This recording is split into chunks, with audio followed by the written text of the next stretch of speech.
My name is Margaret. I am 72 years old, and sometimes in life, the hardest things happen when you are unable to say a single word.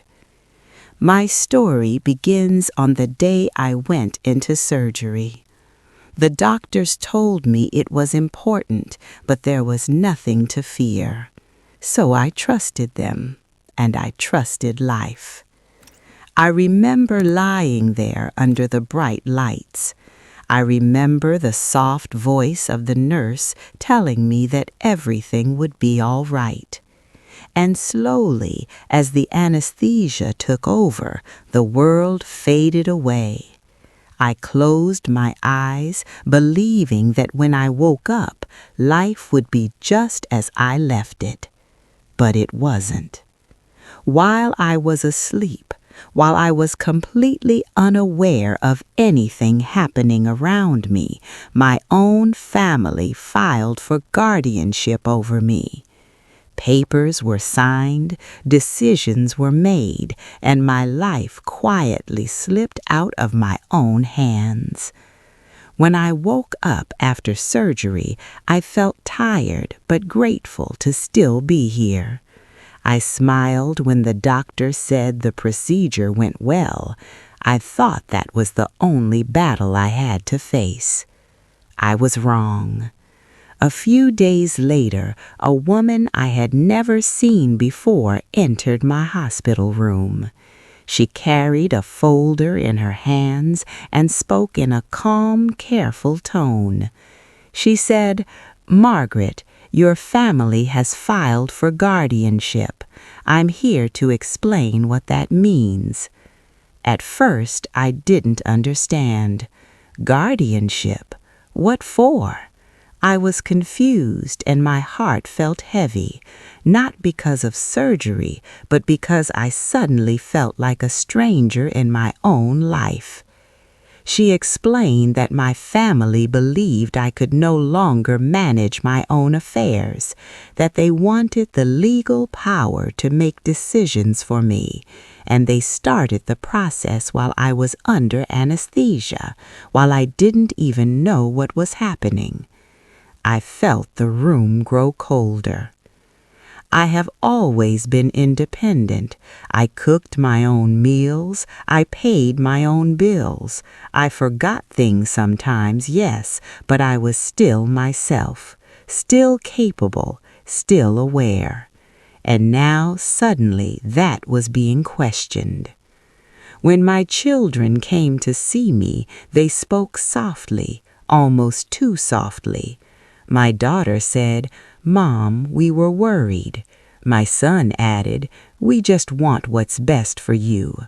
Those words, "what's best for you," cut deeply, because they had decided what was best without me. So I asked them, "Why didn't you talk to me first? Why didn't you ask me what I wanted?" There was silence. Then my son finally said, "It was easier this way." Easier for them, but for me it felt like losing my voice, my independence, my dignity. That night I lay in my hospital bed and stared at the ceiling, wondering when I stopped being part of my own life decisions. Was it when my hair turned silver, when my hands began to shake sometimes, or when I started walking a little slower than before? Growing older doesn't mean we stop understanding life. Sometimes it just means that others stop listening. But there are people who still listen. A kind hospital advocate helped me understand my rights. With support, I went before a judge to speak for myself. I was nervous, my hands trembled slightly, but I spoke calmly, gently, from the heart. I said, "I am still capable of thinking, deciding, and living my life. I don't need control taken away. I just need support, respect, and patience." The judge listened, and in the end he ruled that guardianship was not necessary. My independence was returned to me, softly but powerfully. Afterward, my children apologized. They told me they were afraid of losing me. They didn't know how to deal with aging, not just mine, but their own fear of it. And instead of facing that fear, they tried to control it. I forgave them, because anger is too heavy to carry in an aging heart. Now I live a quieter life, a gentler one. I accept help when I need it, and my children have learned to walk beside me, not ahead of me. And if there is one thing I have learned through all of this, it is that people do not lose their value just because they grow older. We still think, we still feel, we still dream, we still want to be heard. So please, talk with us, not for us. Include us in the conversation. Respect our dignity.